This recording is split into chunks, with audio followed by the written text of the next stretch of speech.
Hey, I'm Dr. Rich. Thank you so much for joining me today. We're going to be repairing this lower second molar. There's a crack on it, piece is chipped off right there, and we're going to fix it with a new filling.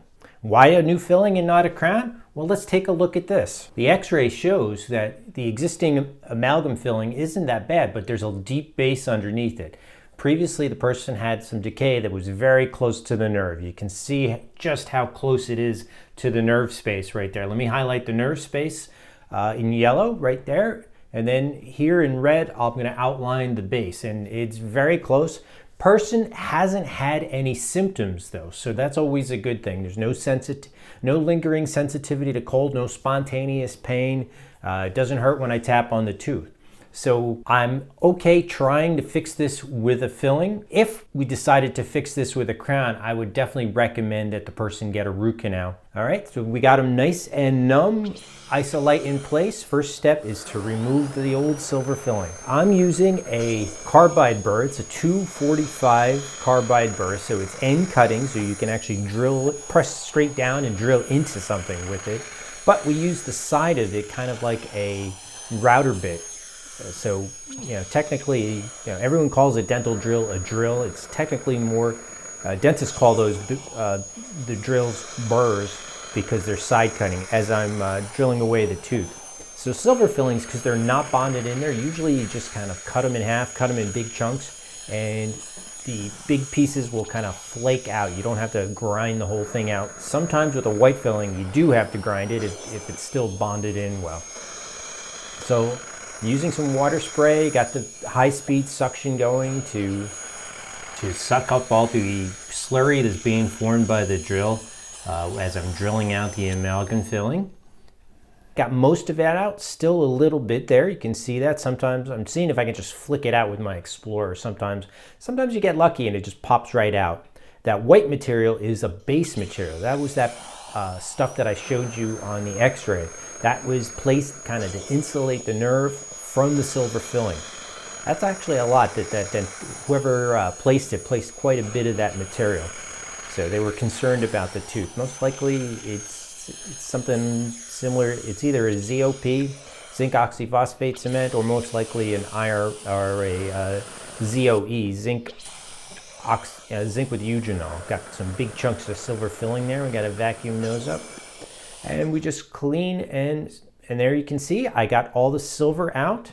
Now just some white filling left in there, so I'm switching over to a large round burr, and I'm just going slowly just to remove the base material, clean up the tooth as I go, again with water spray.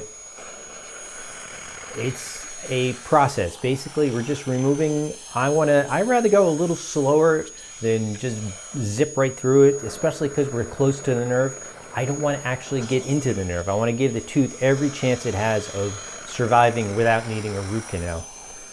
While root canals are perfectly viable treatment and will help preserve a tooth, if you can keep the tooth without it, the tooth's going to end up being stronger long-term wise. Let's clean up all the shavings again.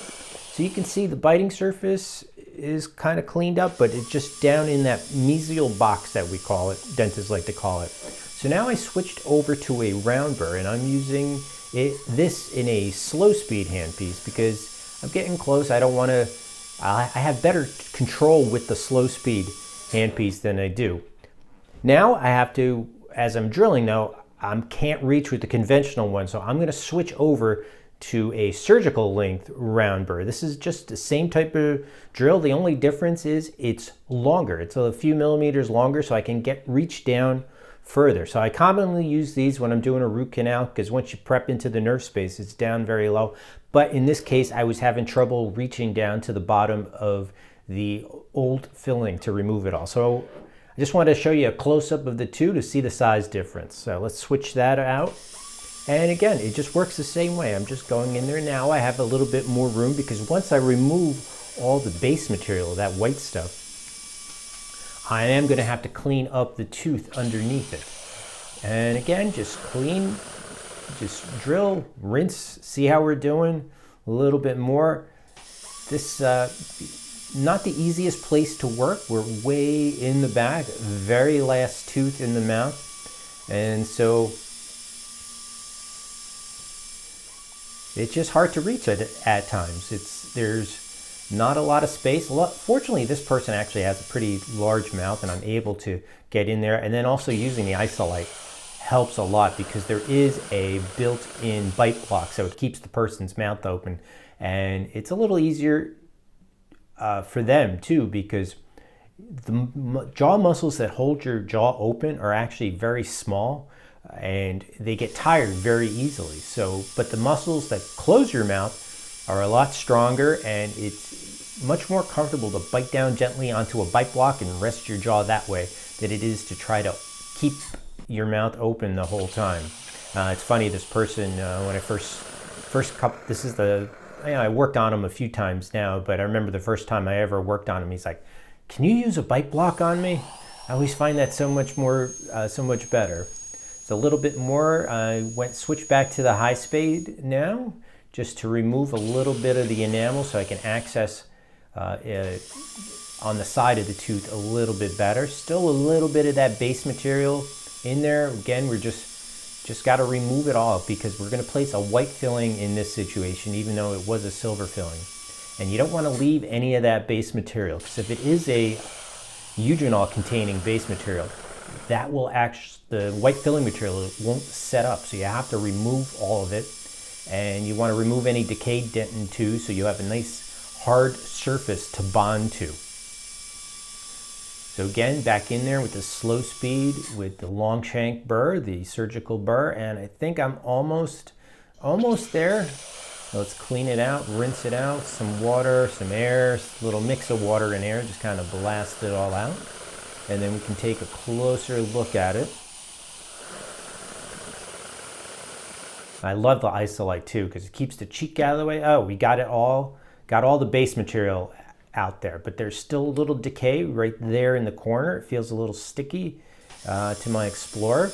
And so you don't necessarily need to remove all the staining that's there, because the tooth can actually get stained by the silver filling material. You know how if you have any silverware with silver in it, over time it'll tarnish and kind of turn darker to the air? Well, the silver in a silver amalgam will do the same thing, and it'll stain the tooth. So that's what's happened here. And so I want a nice clean material on the edge of it. That's also the spot furthest away from the nerve. As you go in towards the center of the tooth, where you can see that dark stained dentin there, that's also where we're closer to the nerve. So as long as it's solid, not mushy, I'm gonna leave that staining there. It doesn't need to be removed, and no one's gonna see it. It's gonna be covered up with so much composite, it's not gonna be visible. So again, we're just going a little bit at a time. And at this point in time too, I just go by visual looks and by feel with, I'll stop, test it with my Explorer. I'm paying attention to how the material's cutting too. So there is a substance called caries indicating dye. It's basically a dye that you paint on the tooth, rinse off, and wherever the dye sticks, there's still cavity there. The downside to using that once you get close to the nerve is that it'll actually stick to the areas where the nerve is not very deep. So it may not necessarily be a cavity, but it'll just stick to the nerve there. So now it's all cleaned up and we're ready to fill. So I'm going to use for these types of fillings, a class 2 in between, I like using sectional matrices. They're called a sectional because it's only one section of it. It doesn't go around the tooth completely. So you put that in there. Let me get a wedge. We years ago used to use wooden wedges. Now they're all plastic. They hold together better, and I like the shape better too. Try to put that in position. Again, so far in the back, it's hard to get it in there. I'm seeing if I got a good seal, and it was still open right down at the gum line. So I'm going to put a thicker wedge in. So the pink is a medium. They also make a white wedge, which is the smallest, the narrowest, and then this is the purple, which is the largest that they make. And I'm trying to seeing if I can. The looks of it looks like it was more open on the tongue side, so I'm seeing if I can get it in there.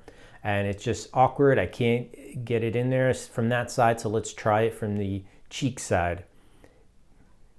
put that right into position.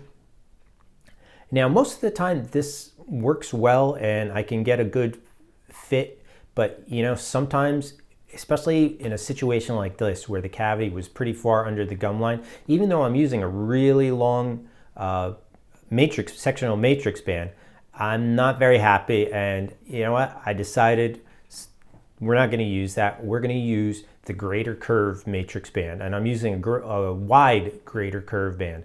So this gets loaded into a Tafelmeier, but the Tafelmeier is upside down compared to what you would use on a regular Tafelmeier band.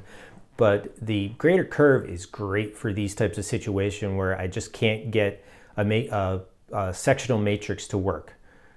Because once you put it around the tooth, get it in position, and again, just because of access way in the back, but the shape of the greater curve band allows me to really cinch it tight, and when I tighten the retainer up, I get a great seal right at the gum line. And you don't actually even need to wedge it like you would with a traditional Tafelmeier retaining band, like a traditional Tafelmeier band. So now I'm checking, making sure that the edge of the band doesn't get caught up on the edge of the tooth in the mesial box. I'm just going to rinse it, air dry it, just so I can see it better. Unfortunately, working so far under the gum, blood gets in the way. And what happens occasionally too is, because it's so far under the gum line, when you put the matrix band on, sometimes a little bit of the gum will get pinched between the band and the tooth. Not a big deal. Actually, I remember being taught this in dental school. First time this happened for one of my patients. The professor just told me, yeah, you're just doing a little gingivectomy. So there I'm just flicking out any little bit of gum tissue that basically just got cut off. I always tell the patients too that just because the cavity was so far under the gum, the gum's going to be a little irritated afterwards, but after a day and a half, it'll be fine. Worst case, take some Tylenol, take some Advil, whatever you normally take for aches and pains to help with the discomfort.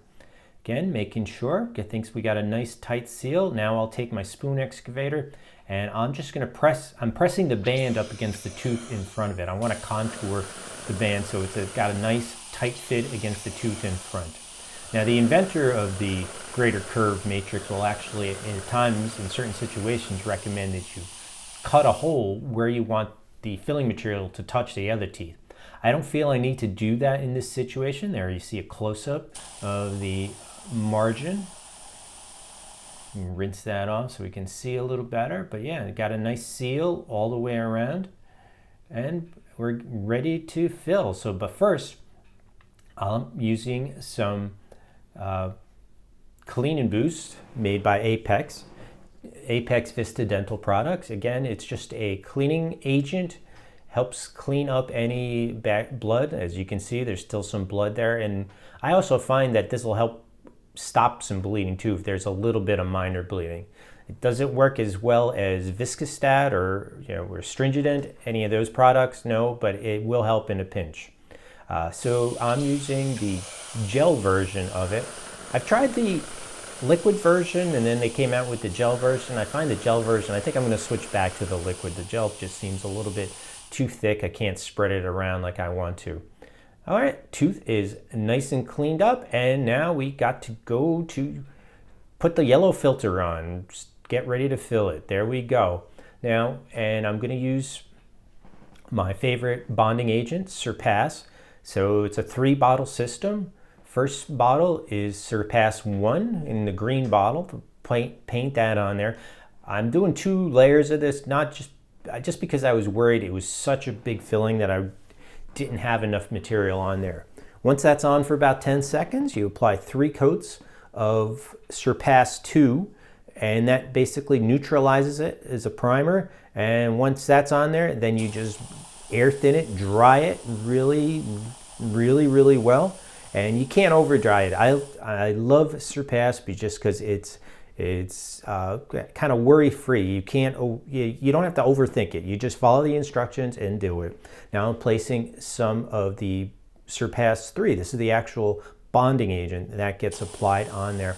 And because I had to do a few coats because of the size of the prep, I air thinned it a little bit because I didn't want it to be pooled up and down deep in there. Now I'm blasting it with my curing light, my Velo Grand, for 10 seconds, and now I'm ready to fill. So I always like to put a layer of flowable composite. Again, I'm using Titan by Vista Apex. I like to, the same brand as the bonding agent. You can mix and match, but I like the consistency of Titan, so let me stick with that.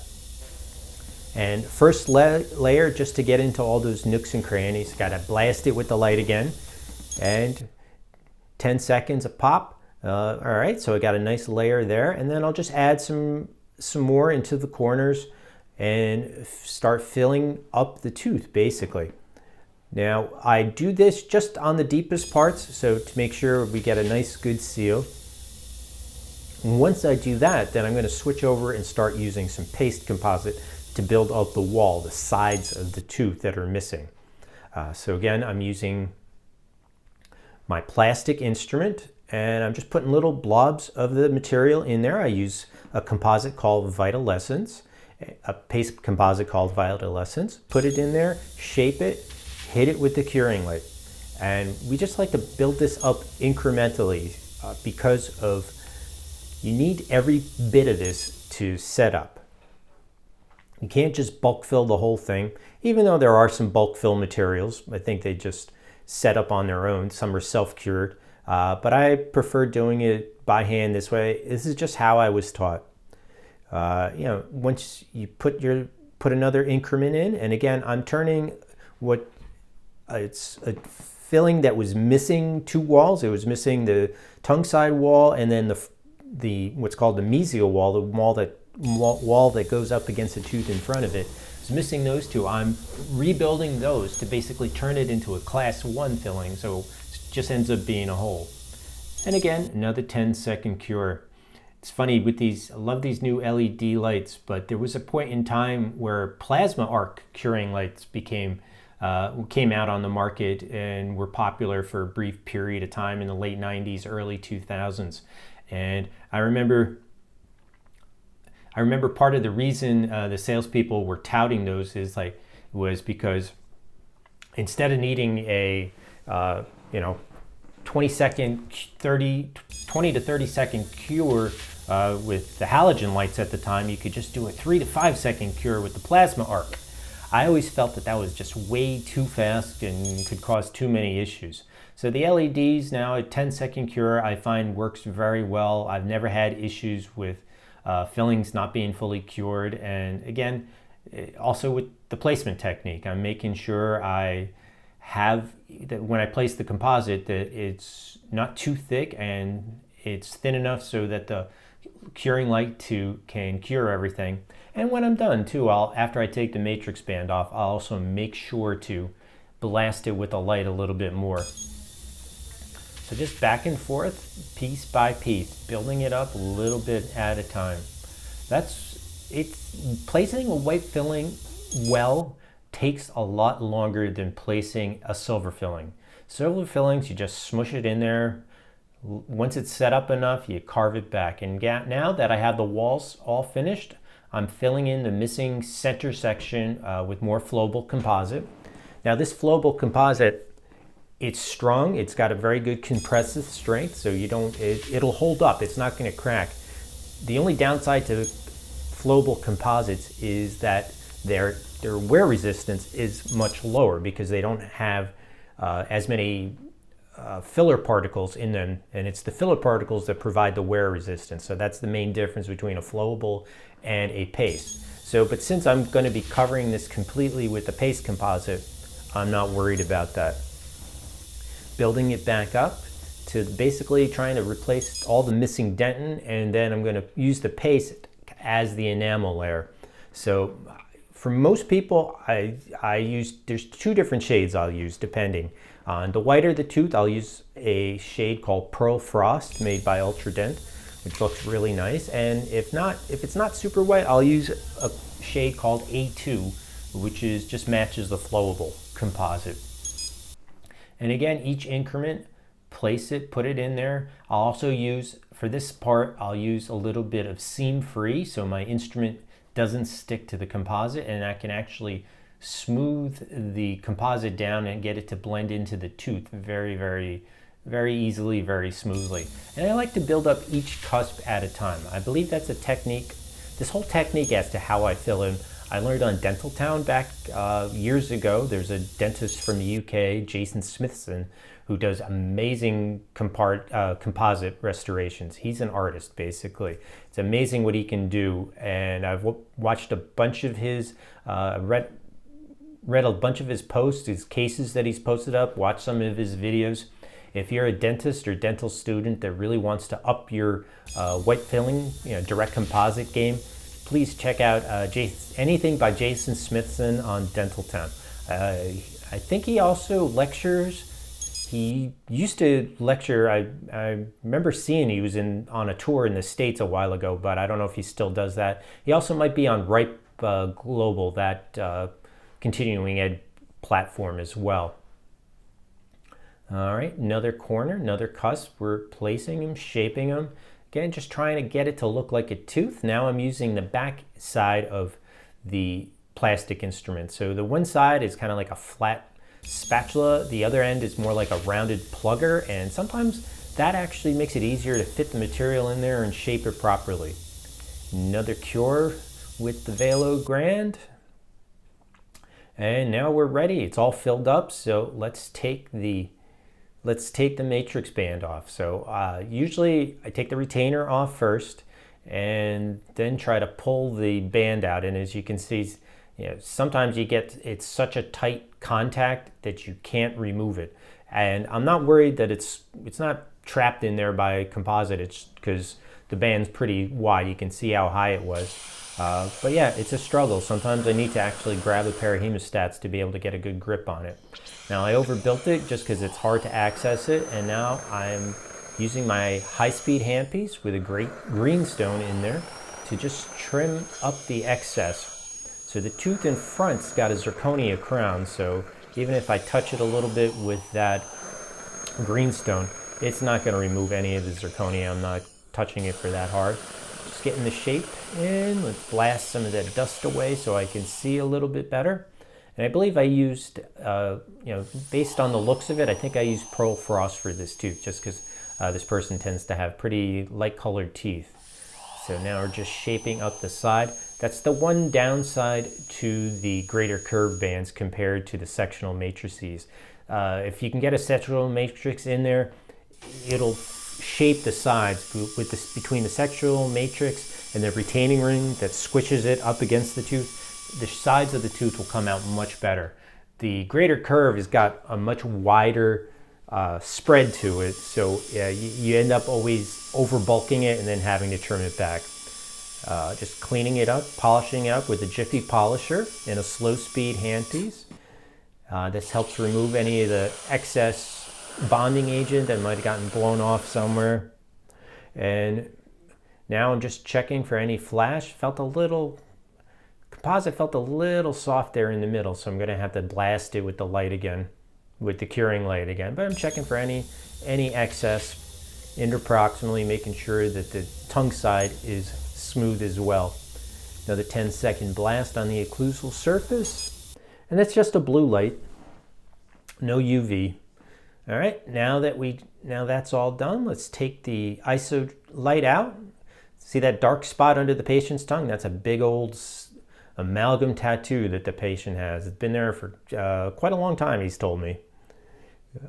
Now we just check it with some articulating paper, and any place that it's high, we just adjust it, basically just cut that away. So there's a couple spots, one on the front, one towards the back. Polish that up again, and it's just a process. We adjust it, check again with the articulating paper. If some people can actually have a very good sense, proprioception sense, and they can tell even when they're numb whether or not the filling's a little high or not. Some people can't tell anything, so I'm just eyeball it as best I can with what I can see. And then I always tell a person too, if once the Novocaine wears off after you eat on it for a few days, if you're still catching on it or you feel it, just give me a call. I can always adjust it later. All right, and there's the after vid, and there's how the filling looks at the end. Hope you guys enjoyed this video. Any questions or comments, please leave them down below. Really appreciate everybody watching and all the support over the years. See you guys in the next video.